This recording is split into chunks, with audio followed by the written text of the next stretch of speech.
What you bitching?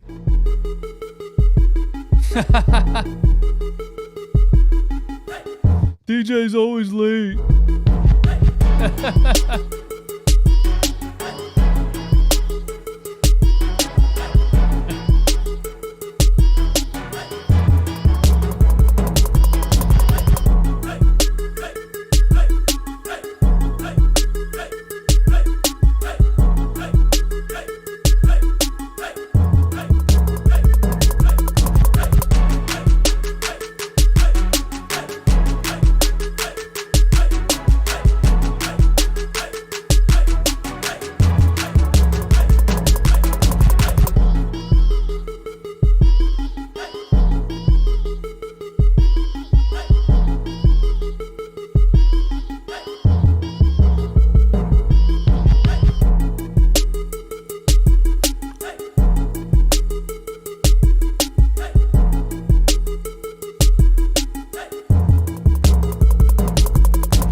Do.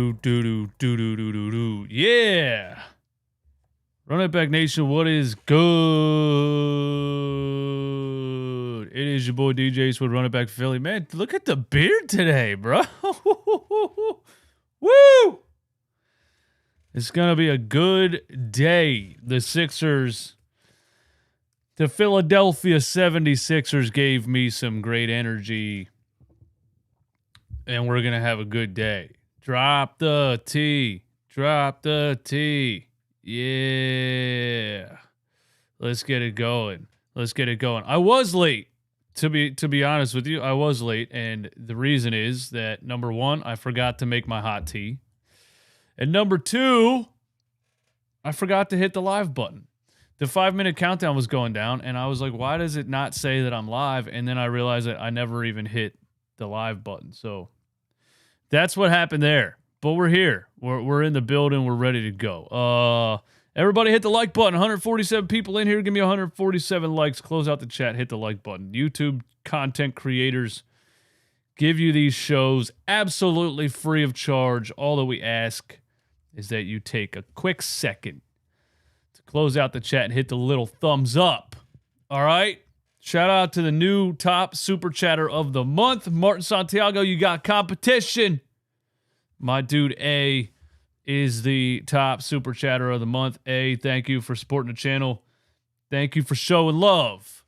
And shout out to everybody ordering the merch. The Joel Embiid MVP tees are flying off the shelves, especially as he comes back from injury and gets a lot more healthy. I was saying, when I made the design, I was like, dude, if he's hurt and we lose a series and he's not 100%, everyone's going to hate him. I can't even sell an Embiid t-shirt. So I was literally banking on Joel coming back healthy and looking more like his MVP self to even put that design out. So shout out to everybody buying that. And when you do purchase from the merch store, runitbackphillyshop.com, you get a personal shout out on the Fourth Wall app. It tells me who purchased, tells me what you spent, and it lets me send you a personalized video right in the app. So that's a little cool little added extra that Fourth Wall does for content creators selling merch. All right. Yeah. Sixers steal Game 5.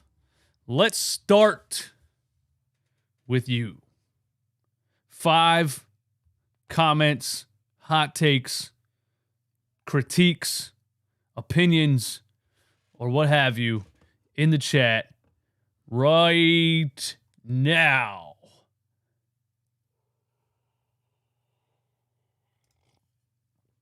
Jake Firestone, what's going on, my man? Bum Horford has not scored a point since doing that dumb shimmy. That is hilarious. Al Horford, last game, in a tie game, too. You know what I mean? It's not like you were up by 30. It was a tie game. I think it was 105, or maybe it was before that. It was the fourth quarter. It was a tie game. Al Horford gets a down the lane dunk and does a Elvis Presley hip swing dance, which, bro, No thanks. Don't do that anymore, please. The Celtics go on to lose the game, and he hasn't scored a point since then. Last night, Al Horford put up a goose egg. Was like 0 for 8 from 3. I mean, my goodness. And the Sixers' strategy was, hey, keep paying attention to everyone else. Keep making Horford shoot it. They kept kicking it out to him. He kept shooting it. It is what it is. Lift for the drip. If the starting five plays like that, my guy. Was there an end to that sentence? If the starting five plays like that, my guy, were you going to say something else? But thanks for the super chat, man. I appreciate it. My sister is in the chat. Everyone say hi to my sister. Hi, sister. Run It Back Queen is in the chat. It's a family affair up in here. And my mom was in the playback stream last night. Now all I got to do is get a watch along going with my mom, my sister, and everybody in the room. Let's do that sometime. 4 more. Let's go. Or 3 more. Leroy. The consistency of Jaylen Brown makes him better than Tatum. Tatum has a higher ceiling, but he is way too inconsistent. I don't know if Tatum has a higher ceiling. Tatum is way too inconsistent. Tatum seems like at this stage he's good enough to be, a fringe MVP player during the regular season, but it does seem like he folds in the biggest moments in the biggest games. Last night he had 34, but when you really look at the stats, he was 11 for 27. He was 3 for 11 from 3. Every player has their weaknesses, every player has their pros and their cons, but I think this series there was a lot of pressure on Jason Tatum, to prove that you can lead a team through adversity. Jaylen Brown's an interesting one, man. He's a good shooter. He's a great size. He's strong. He's an amazing finisher at the rim. He can poster players, even though he tried to dunk on Embiid like 3 times in this series and got blocked. But Jaylen Brown has no bag when you really watch him play. In an ISO situation with a defender in front of him, he doesn't really have a move. He just kind of takes a slow dribble, throws it. He kind of turns into Tobias Harris in ISO situations. He doesn't really have speed off the dribble. He just looks like he really has, if he's not coming around a screen, going downhill or shooting an open 3 or cutting to the basket for a dunk. He just doesn't have like an ISO creation type of game. I think that's what I've been seeing. Couple more. What we got? This is what happens when you cheat the game. Celtics only care about calls. You get what you deserve. Yeah. The Celtics are so focused on the officials. And yeah, I know the Celtics fans keep coming in the comments saying, look at a Sixers fan talking about players flopping or a Sixers fan talking about officials. The Sixers, yeah, Joel Embiid sells calls. Yeah, James Harden sells calls. We know that. But they don't spend the whole game focused on officials. I saw a specific play yesterday where Jason Tatum had a lane to the rim, past Embiid, slowed down, jumped kind of sideways to create contact to try to get a call instead of just putting the ball in the hoop, and he missed the layup. And then, Marcus Smart, I mean, he's just the biggest fraud I think I've ever seen in my entire life. He did it again last night. He did it again. One more hot take in the chat. Leon, go hard. What's going on, my man? Maxey showed up like I knew he would. You don't worry about him because he's young. He will figure it out. A confident Tyrese Maxey can take us all the way. I loved last night's performance by Tyrese Maxey for lots of reasons, but the main reason is, his level of confidence last night was exactly where it should have been. And I wouldn't say confident Tyrese Maxey can take us all the way. I still think you're relying on a 22-year-old to, take you to the NBA Finals. I still think at the end of the day, you need Joel Embiid and James Harden to lead you to the promised land.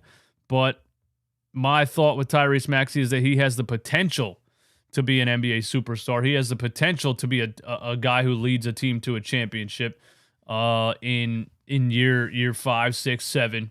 You know what I mean? And last night, in his third NBA season, taking over a Game 6 in Boston, especially the fourth quarter, showed me insane potential, and I already knew he had.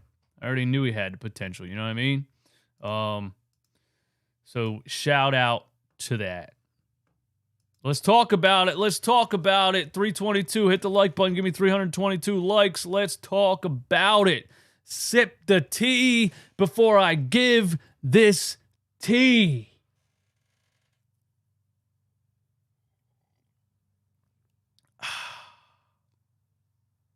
It's so good, man.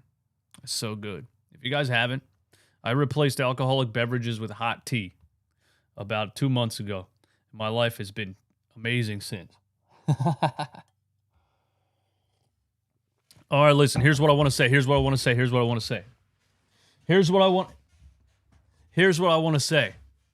I believe.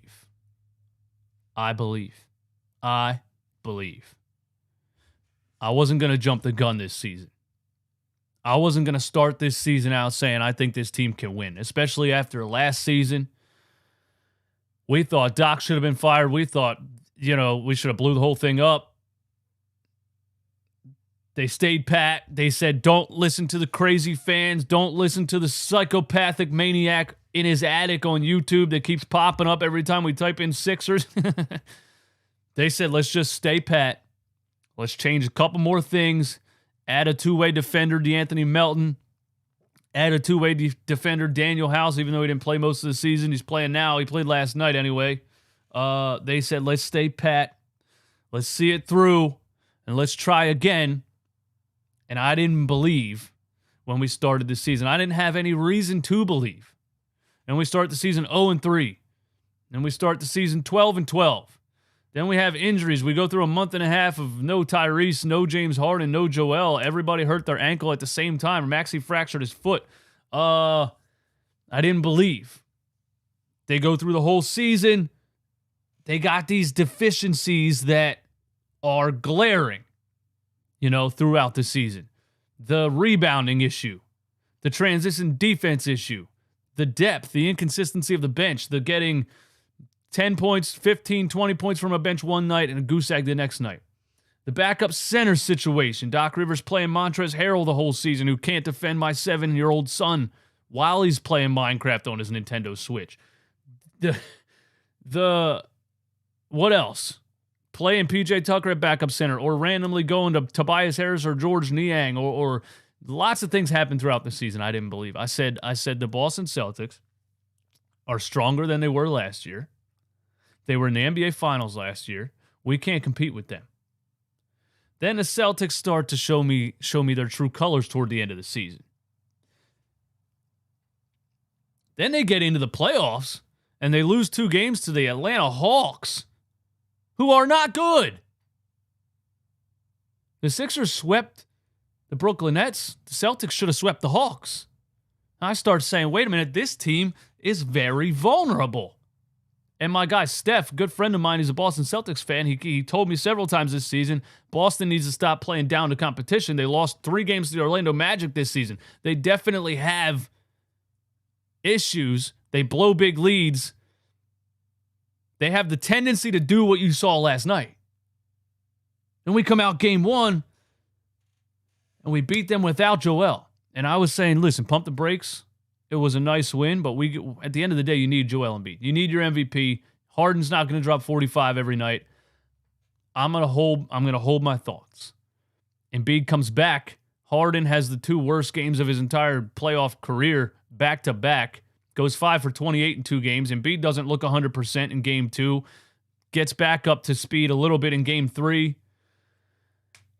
The combination of those 2 things, I said, we are so done in this series. And then game 4 happens. Harden drops another 42. Joel starts to look more like his MVP self, and I say to myself, hold on a second. After game 4, I believed that we could contend with the Boston Celtics in this series. Because you need MVP Joel healthy. You need well-rested James Harden. And after he partied for 5 days and stunk in game 2 and 3, it looks like he got it locked in. And maybe he's going to wait till the offseason to go on another bender, waking up on a hotel room floor with a tiger in his bathroom like on The Hangover. You know what I mean? That's what he did after game 1. Healthy Joel Embiid, well-rested James Harden. And at the same time, I was saying if you can get a confident Tyrese Maxey on top of that, you can contend. You can beat this team in this series. And if you beat this team in this series, you can beat anybody. Last night, you got all of it, all together. You got MVP Joel Embiid. You got well-rested James Harden. Drinking water, sleeping at night. You got confident Tyrese Maxey. And last night, winning that game in Boston to go up 3-2 in the fashion that they won that game, I now believe that this team has the ability to win this series and they can contend against any other team that's left out there.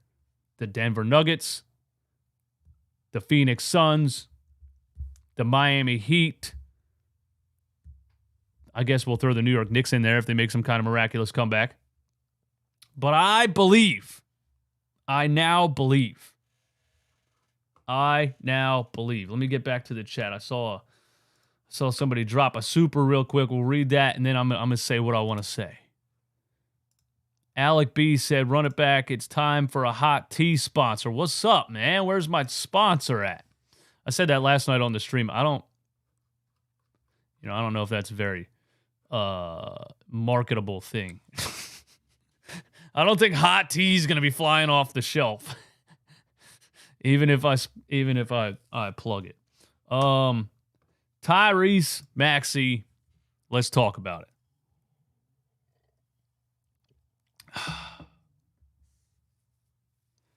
I'm not going to tell you to apologize to Tyrese Maxey. I'm not going to do that. I'm just going to tell you to admit that you jumped the gun. Same way I'm admitting that I jumped the gun by not believing this team could do this in this series. After game 2 and 3, I said they're cooked. After a couple of lackluster Tyrese Maxey games, a lot of people were saying, he's not it. He's not. You keep saying this kid's a future star. Future stars lead their teams to blah, blah, blah. He's 22 years old in his 3rd NBA season. You got to pump the brakes. You have to. Just believe in Tyrese Maxey. He's 22. And somebody on Twitter last night told me, or in the YouTube comments, I forget, he said, you don't overpay based on potential. Literally, yes, you do. Yes, you do. Players come to the end of their rookie contract. It's time to give them an extension. You have to take a guess. Do we think this kid can become a star player? Yes or no? Not is he a star player right now. You gave Ben Simmons the max contract. Why? Because you believed he would start shooting the ball and would become what you thought he could become. The Minnesota Timberwolves gave Andrew Wiggins a max contract. Why? Because they thought he would become what he was supposed to be. It's a gamble. It is what it is. And if you don't pay Tyrese Maxey, guess what? A lot of NBA teams out there are going to be knocking on his door, willing to give up that money. So yes, you literally do pay a young player based on potential. And I just don't see how you could look at a kid at 22 years old and watch what he just did last night and not think that he can become an NBA star. So yeah, you do pay a kid based on potential. That's literally what you do. 431 in here. Hit the like button. Tyrese Maxey last night was offensively locked in. 3-pointers, mid-rangers, all the way to the rim. You know what I thought he was doing? What I said he needs to do. Not overthinking the game. You could see him making a move, and just going with it. He didn't shoot the ball great in the first half, and it didn't affect his confidence moving forward. That's the main thing that I saw in the first 4 games of this series, and I've seen a lot of times in big-time games with Tyrese Maxey. He would start the game not shooting too hot, and he would disappear. And he would just stand in the corner, and he would just pass the ball, try to get the ball to Joel, and he just wouldn't look to score at all. It's just a time thing. He's so young. He needs to learn. Last night, the struggle shooting in the beginning of the game didn't affect him. He kept shooting. I don't care if you're 0 for 15. Shoot it again when you're open. Every single time you're open, you shoot it. Last night, he did that, and he looked comfortable. He looked confident. And in the fourth quarter, every single time the Boston Celtics cut the lead, Tyrese Maxey hit a dagger. Every single time. Every single time the Boston Celtics cut it to 8, 9, 11, he hit a dagger. And the one that he hit in the corner, in the fourth quarter, when they made their final push, their final momentum, they made a run. What'd they cut it to, 6 or something like that? The crowd's going crazy. The crowd's standing up. Boston has all the momentum. Harden. Daniel House pick and roll. Hits House. House hits Maxey in the corner. Maxey splash. Money for 3. Turns around and shushes the crowd.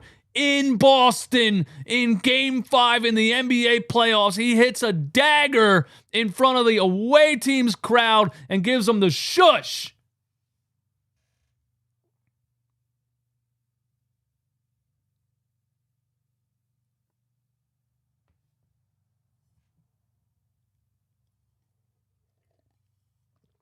Tyrese Maxey has potential,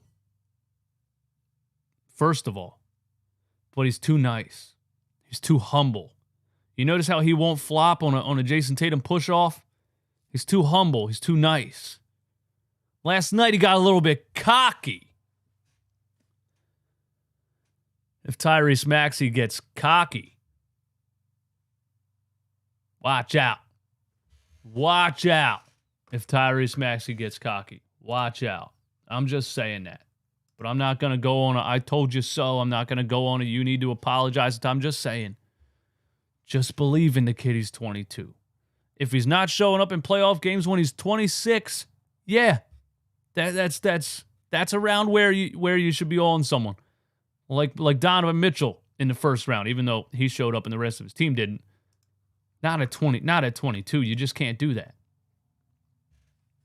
Matt L. Philly has never given a max based on potential. Is that a joke? That was a joke, right? That was a joke, right? Connor Murphy. What did I just choke on? Connor Murphy, what's up? I hope they understand the urgency to win tomorrow. I think they would understand that. I think the Sixers feed off of the energy from last night. They feed off of the high from last night. They bring it back home in Philly. The home crowd's there. Somebody's ringing the bell. I don't see them. After how they beat Boston last night, I don't see them losing in Philly. I see the Sixers closing it out tomorrow night. Boston looked absolutely deflated. They gave up. Their home fans were booing them. And I don't think that team has the resiliency. I don't think that team has the backbone. I don't think that team has the guts to come into Philly and do that. Boston's been showing you a lot of immaturity. They don't have a veteran leader. They've been showing you a lot of immaturity. Wasting time yelling at officials the whole game. Wasting time trying to get calls. Not getting back on defense. Not rotating, letting people cut back. They've been showing you a lot of immaturity. And I don't think they have the guts to come into Philly and show up. I really don't think that. Jeff Phillips, do you think we'll see games 5, 76ers in 6-7? Do you think we'll see game 5, 76ers in... Oh, game 5, 76ers in 6-7. Yeah. I think you're going to see basically exactly what you saw last night. Tomorrow in South Philly, the Sixers get out of the second round for the first time since 2001, and the city climbs the poles on Broad Street.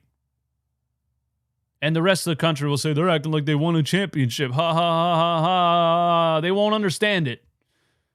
But we haven't been out of the second round forever.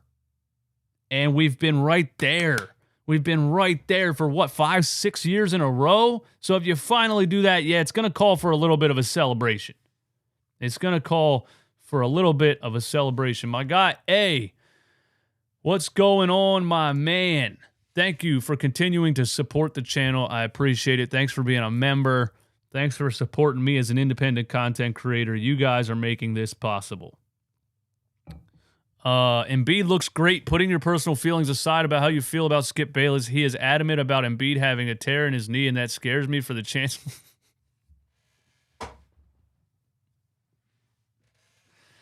You saw what Embiid looked like last night.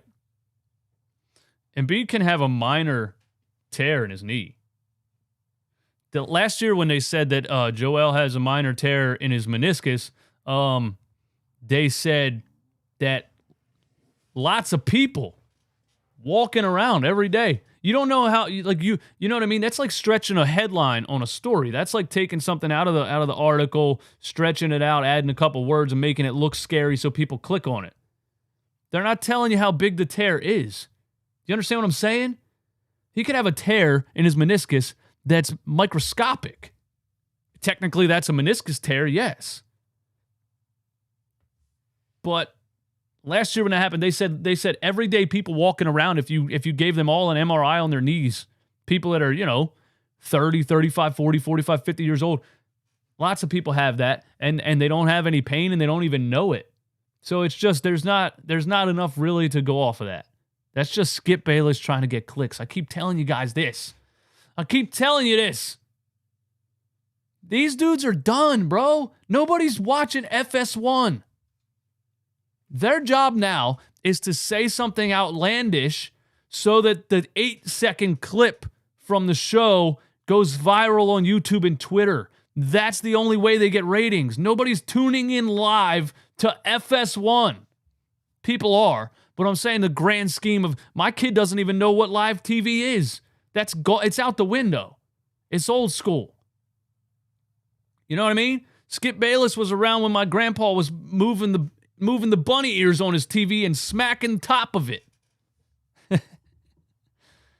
I'm just saying, the more and more you see insane things said by the national media, it's a desperate attempt for them to jump into the internet side of things, Twitter and YouTube, because nobody's watching the show. Seriously, man. Seriously. DVW, what's going on? Thanks for supporting the channel. I got to give Doc credit for playing house at this point in the series. I guarantee Boston did not expect that great win. Let's close them out Thursday. I was mind blown. I said yesterday, somebody said it in the chat, and I said he's not going to adjust. Doc's not going to adjust. You just have to hope that the lineups are good enough to win the game. Doc's not going to adjust. I was blown away. That's the first time in 3 years of me watching Doc Rivers coach basketball that I feel like he went outside the box and tried something different in a high-pressure situation. Especially after a win. You know what I mean?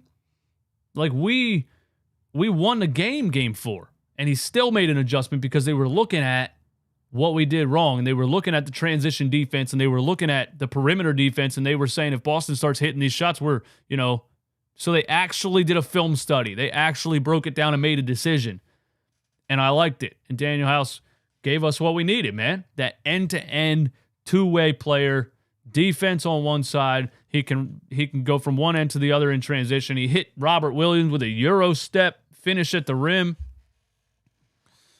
Every team needs a Daniel House, man. Every team needs a Daniel House. Yeah. I want to tell you guys something that you're probably not thinking about right now. I rewatched the game a couple of minutes ago. And PJ Tucker had a dagger that nobody's talking about and nobody's going to talk about.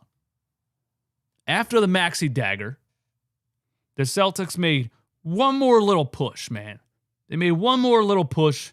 There was 4 minutes left. They cut it to 16. Yeah, 16 points with 4 minutes left. But we never feel safe. We never feel safe as a 76ers fan unless we're up by 50. They made a couple of pushes at the end, and the garbage time shit doesn't really matter that much, but they cut it to 16. It's 4 minutes left. It's getting to the point where if they don't make a push here, it's over.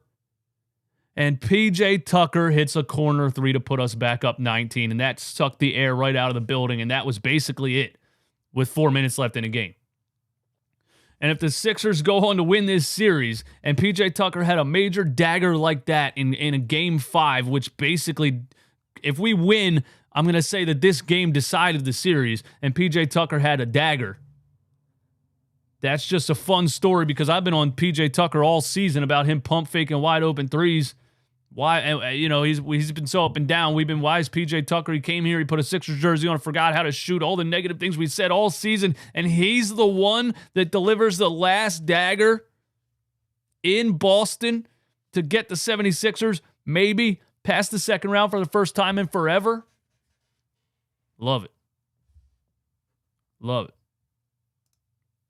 Taz Journey, a member of the No Fraud Zone for 22 months. Yeah, shout out to that, bro. Almost 2 years of membership, man. I appreciate you. We looked amazing last night. I'm pumped for Thursday. Let's go.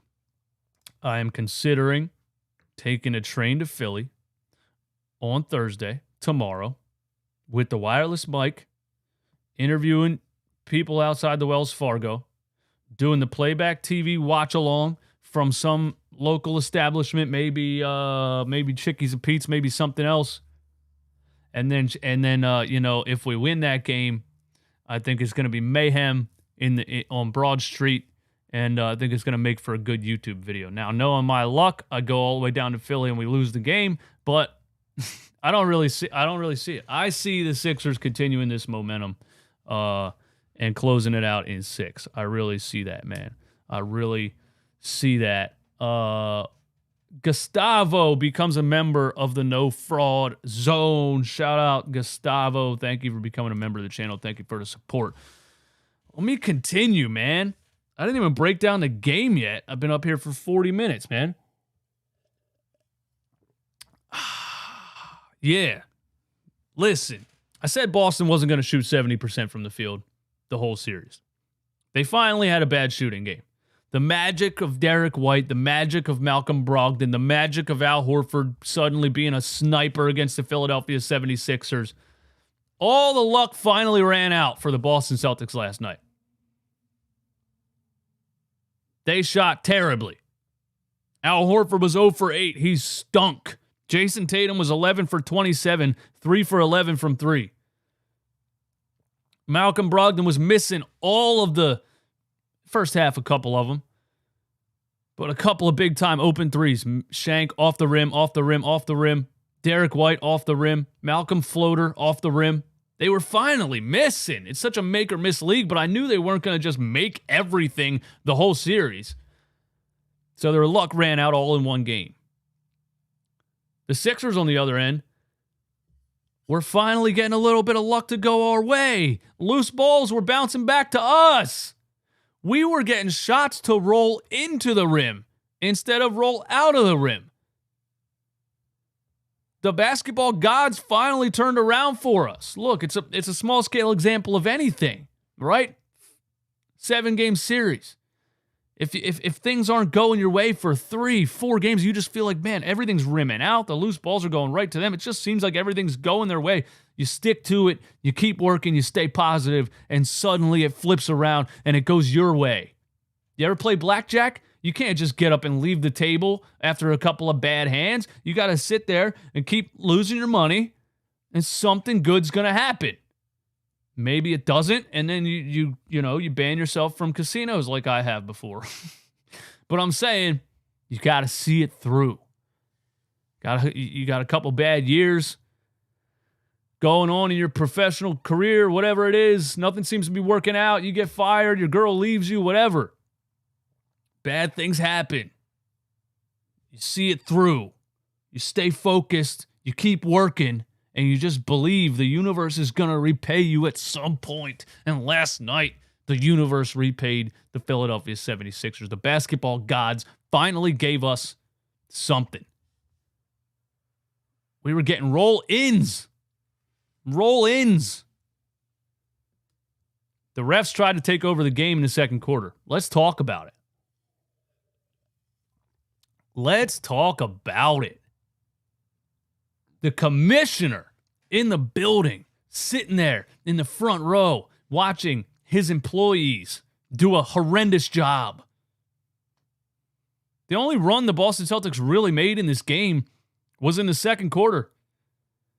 It was, an 11-point game. The Sixers were up 11, and they made like 3 calls in a row that were questionable. Marcus Smart again runs right into PJ Tucker, throws himself on the floor. They call a foul. I'm so sick of them rewarding this guy for doing shit like that.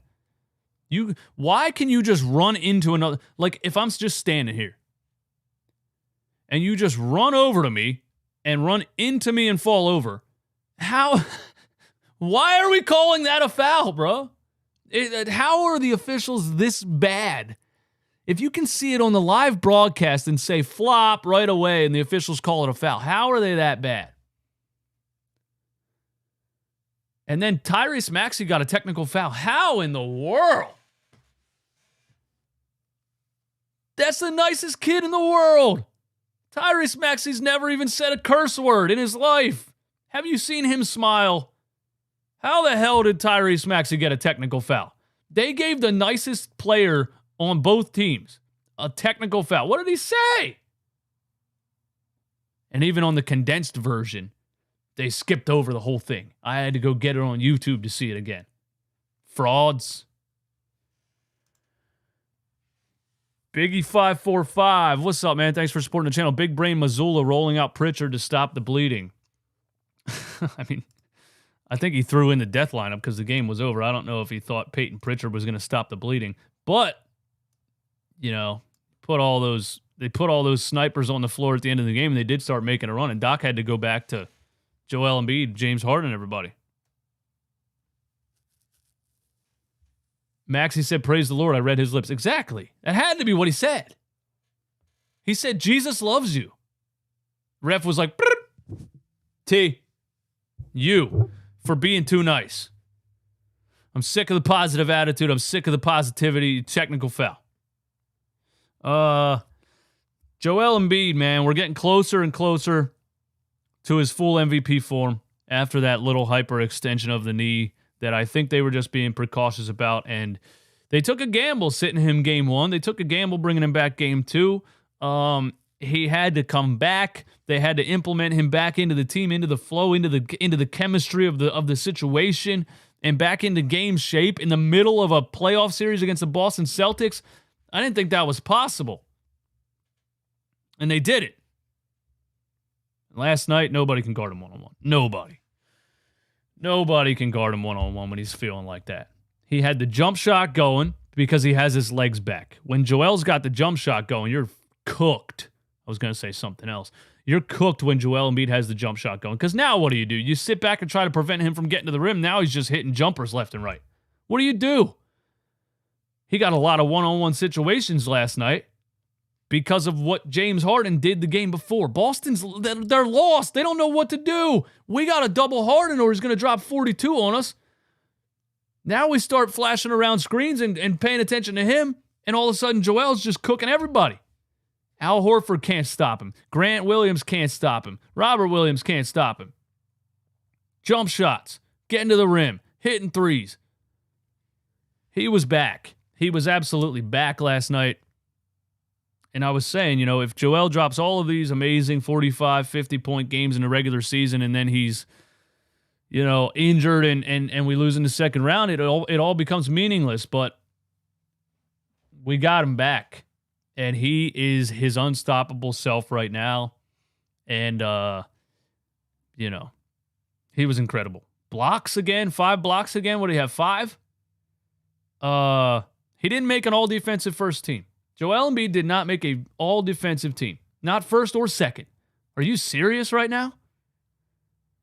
Joel's legitimately the most valuable defender in the NBA. Period. I mean, anybody that watches ball knows that. The game changes when he's in the game. The game completely changes. People shy away from the paint. Even without getting blocks on the stat sheet, the game changes. Last night, there was a play where Tyrese Maxey hacked Jaylen Brown going to the rim, or Jason Tatum, I don't remember.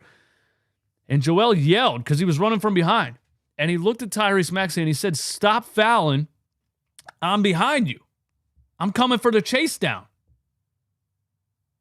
A little while later, same exact thing. Maxey moves out of his way because he knew his big guy was coming back for the chase down. And Joel swats it at the rim. And I saw another play where Joel yelled at the team for not getting back on defense. So I think the PJ Tucker energy is bleeding into Joel Embiid's energy. And now Joel's turning into this like, hey, let's go. And he's never been like that. He's always been too nice, you know. Joel would never say anything to Ben Simmons for 6 years of him not shooting a ball. And last night I saw a little bit more leadership from Joel. And there was a play where, you know, the Boston beat us in transition on a turnover, and Joel was the only one back, and he yelled at everybody. If Joel gets that kind of mindset, that kind of leader, killer instinct type of mindset, and holds everyone to a certain standard, sky's the limit for us. And I think a lot of that is PJ Tucker yelling at him the game before. Now everybody's holding each other to a certain standard. Now you don't want to be the guy that's not working, that's not hustling. It's infectious. It's what we need, man. It's what we need. Fourth quarter, I don't know what the Celtics were doing. They didn't know what to do. We just kept running pick and pops with Harden and Embiid, and they just kept giving Embiid one-on-one free throw line jumpers. He shoots 85% from the free throw line. They just kept giving him jumpers, and that was it. The game was over. Harden, I liked what he did. It wasn't a bad game. He didn't really shoot the ball. What did he have, 8 field goal attempts? I put out the thing, 2 days ago yesterday saying that after Harden's best playoff performances ever, he usually has a stinker where he shoots 3 for 15. That wasn't the case last night. The case was the Boston Celtics didn't know what to do. They were focused on Harden. They were flashing around screens and doubling him, and he was just kicking it to Embiid every play, or kicking it to Embiid, who's swinging to Maxey, or kicking it to Maxey. Harden was just passing the ball around. And Mazzulla should have saw that by halftime and said, we got to change up the strategy here, but he didn't change up the strategy. And this is another reason I said this Boston Celtics team is vulnerable, because they're not the same team with this young, inexperienced coach. They're not. He didn't adjust at all. He left one. He just kept leaving Embiid one-on-one. It made no sense, but, we'll take it. We'll take it, man. Orlando, do you think they're going to grease the polls tomorrow? Big fan. Oh, you're going to buy the MVP t-shirt this weekend. Oh, yeah, they're greasing the polls tomorrow. They're definitely greasing the polls tomorrow. This city is so ready for this team to be in the Eastern Conference Finals. This city is so ready for this team to be in the Eastern Conference Finals for the first time since 2001. They are 100% greasing the polls tomorrow. And I think the Sixers are going to come out with some kind of unbelievable energy tomorrow night. They came out with a great energy last night. I think they're going to come out with some kind of unbelievable energy tomorrow night. And, it's happening tomorrow, and we're going to celebrate on Broad Street. That's what's going down. The Celtics were so bad yesterday, the officials couldn't even help them. It seemed like they were trying, at least in the second quarter. Like, listen, we're going to try to give you a little bit of a push here. It didn't help, and they couldn't even make the free throws. Hey, what's up, man? If Harris plays like he did in Game 5, then I like our chances of winning tomorrow. Also, just because I'm critical of Maxey doesn't make me a hater.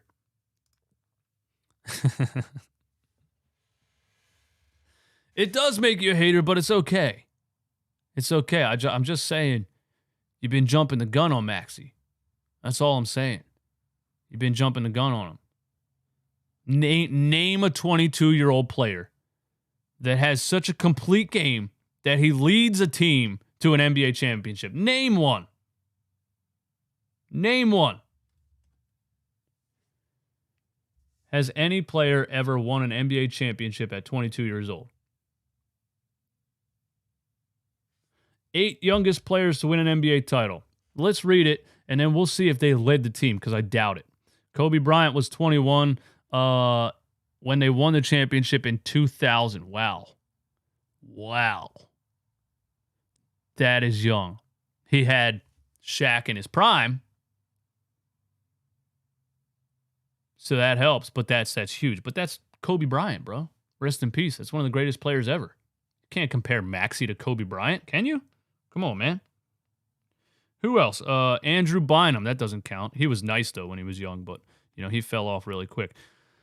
Johnny Davis, Vern Mickelson. All these dudes are from the 30s, bro. Tony Parker in 2003. Great point guard. Did he lead the team? No, it was Tim Duncan's team. Come on. Magic Johnson. That's an outlier.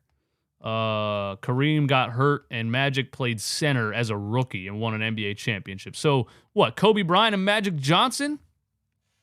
Kobe Bryant and Magic Johnson. That's who you expect Tyrese Maxey to be in his 3rd NBA season. You expect him to be as good as Kobe Bryant and Magic Johnson.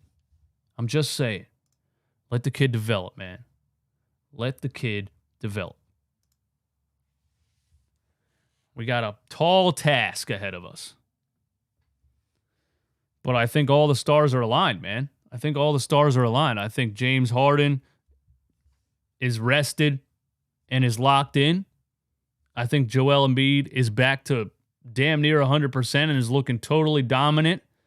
And I think Tyrese Maxey has a level of confidence that we haven't seen from him in these playoffs yet. And we're playing good defense, man. Tobias Harris had a pretty good game last night. Playing good defense, giving effort on the boards. Tobias had 10 rebounds halfway through the 3rd quarter. He's a big dude. There's no reason for him to be a 4-rebound-a-game guy. That's just an effort thing from him. It's not in his DNA, but at least he's reminding himself, hey, I got to go out and hustle and box out and get rebounds. DeAnthony Melton had some nice two-way plays, nice, steals and creating transition opportunities, doing what he does. Then you get Doc Rivers going with Daniel House, who gave us a spark in certain moments. Nobody saw that coming. So shout out to Doc Rivers, too, I think all of my criticisms were valid over... I think all... my voice just cracked like a 12-year-old. I think all of my criticisms were valid over the past couple of years. But the end of this season, the month of March and April, the first round of the playoffs, what he's looking like in this round of the playoffs, his decision-making, his lineups, he's not doing anything crazy. And he, for the first time since me watching him coach the Sixers, he went outside the box last night and played Daniel House. And it turned out to be great. So shout out to Doc also, man. Shout out to Doc also. Yeah. What else did I put in my notes, man? What else? What else did I put in my notes?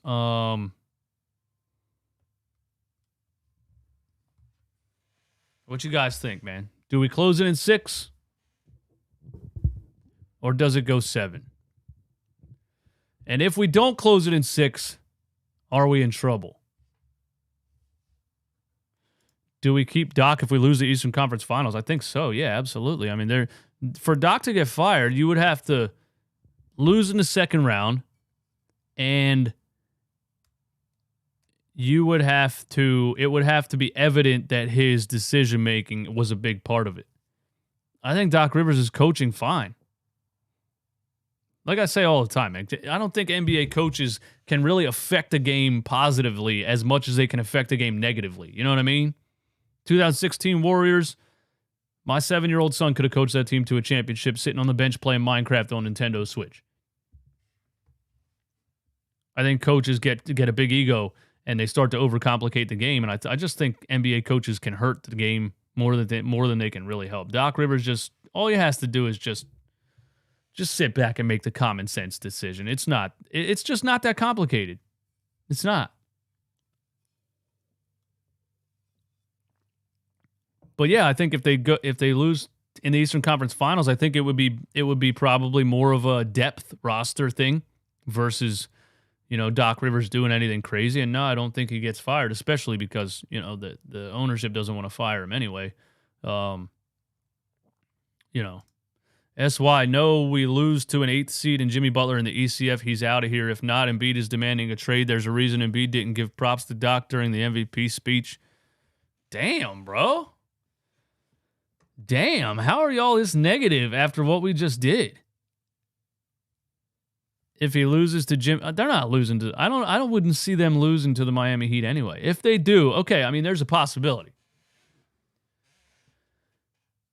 If Doc, like I've been saying, if he goes crazy and does something nuts and plays Montrezl Harrell at backup center and they get smoked on the boards and they lose, I mean, yeah. If he does something insane, yeah. But if he just keeps doing what he's doing right now, and the Sixers lose to the Heat in the Eastern Conference Finals, I don't see that being blamed on Doc Rivers. I absolutely don't. MJ is go. Can you react to the video you made when the Sixers lost to the Spurs and started the season like 0-3? A lot has changed since then. No, I don't want to watch that, man. I was so angry because we were fed something in the offseason. And this team was supposed to be, an NBA contender, a championship contender, and you come out and lose to tanking teams like the San Antonio Spurs and the Utah Jazz and the Houston Rockets and things like that. I had a right to be mad about those games. And let's keep it a bean, man. If I just sat back and waited for the playoffs, this wouldn't be a YouTube channel. If I didn't overreact to every single game, this wouldn't be the content that the people, enjoy. I have lots of people come in my comments sometimes, and they're like, the regular season doesn't matter. Just wait until the playoffs, and then we're going to find out what we need. I'm like, oh, okay, well, I'll just delete my YouTube channel then. I'll just go do something else, and then I'll come back when the playoffs start. You know what I mean? It is what it is. It is what it is. Kevin Hooper, Philly needs to win tomorrow night because Game 7 in Boston would be a flip of the coin, not a chance you want to take Boston in Game 7. Yeah, they need to feed off this energy. They need to keep this momentum going. They need to kick this team while they're down. They need to continue exactly what they did last night. The same strategy, the same system. Games 4 and 5, what they've done. Running a faster pace game from the perimeter, ball screens, Harden pick and roll with Embiid. Harden pick and roll with Paul Reed. Harden was running pick and rolls with Daniel House in that bench lineup. They need to continue exactly what they're doing, and they need to end it in 6. Yes. If they don't end it in 6 and we go back to Boston, you never know how the momentum can swing. So I agree. They need to end it in 6, but I think they are ending it in 6. I really do think that. I think Boston's down bad right now, and I don't think the coach has the ability to bring them back up right now, and I don't think they have the guts to come in here and be focused to the level that they would need to be focused to win this in Philly. I think they're showing an immaturity, and I don't think they're focused on the right things. I think they're cocky.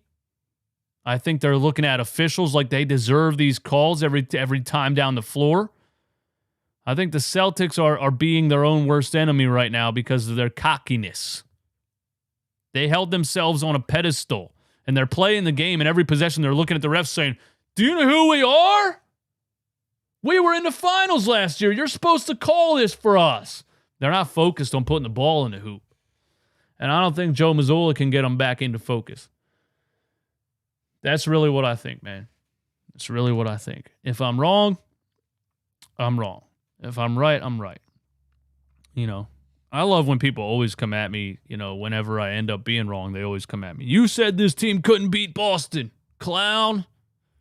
I didn't think they could. They're showing me that they can. You know what I mean? Then if they lose, there will be people like, you said the Sixers could win a championship. Huh? I thought they could. You were trashing James Harden back in Game 2 and Game 3. Oh, really? When he was shooting 5 for 28? Wow, shocker. I like the analogy I made the other day. I said, it's like if I go outside when it's raining out and I say, damn, the weather sucks today. And then it's nice out the next day and I go outside and I say, damn, it's a nice day. And my neighbor's like, hey, fuck you. You were talking shit on the weather yesterday. Yeah, it was raining, bro. What's wrong? What's wrong with you? Why are you yelling? It doesn't make any sense. People think you have to have the same opinion your entire life. And you can never change your mind. You can never think about something objectively and differently. You can never let the facts change the way that you feel about something. Insanity. Insanity. And it only exists on the internet. It only exists on the internet. I didn't know people were this crazy before I started YouTube. I didn't know. I did not know. There's just a section of the internet. There's a section of YouTube commenters that are just the angriest, craziest people all day long. They're so angry. And they just want to get on the internet and take it out on somebody. You know, let me be that person if that makes you feel better. Yeah. Anyway, that's all I got, guys. Thanks for hanging out today. Thanks for showing the channel so much love during these playoffs, man. We're reaching new heights. The views are going crazy. You know, if the Sixers win this Game 6, man, it's going to do a lot for the fan base. It's going to do a lot for the city. It's going to do a lot for this team. And it's going to do a lot for the Run It Back Philly YouTube channel. So there's a lot of reasons I want the Sixers to win this thing, man. And we almost hit 200 live viewers in playback last night. We had 198 total. And I want to let you guys know what we've been doing on Playback TV. Playback.tv/RunItBackPhilly. It's still not even an official app. It's still in beta. This app is this company is partnering with the NBA. They're going to be officially promoted by the NBA. It's going to be the official live stream watch-along platform of the NBA. So those 200 viewers we did last night, 198, that's going to be, a year from now, that's going to be minuscule compared to what we're going to be doing. But I want to let you guys know what we're doing. One of the biggest, I check other people's rooms, you know, just to compare and contrast. Not that you should ever compare yourself to anybody, but just to see, you know, how I'm doing. One of the biggest creators on there, one of the biggest NBA YouTubers on the planet,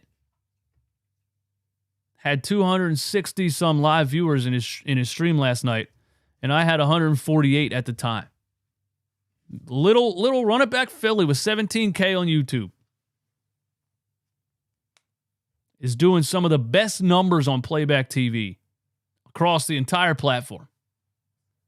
And I appreciate you guys for coming through and showing love all the time.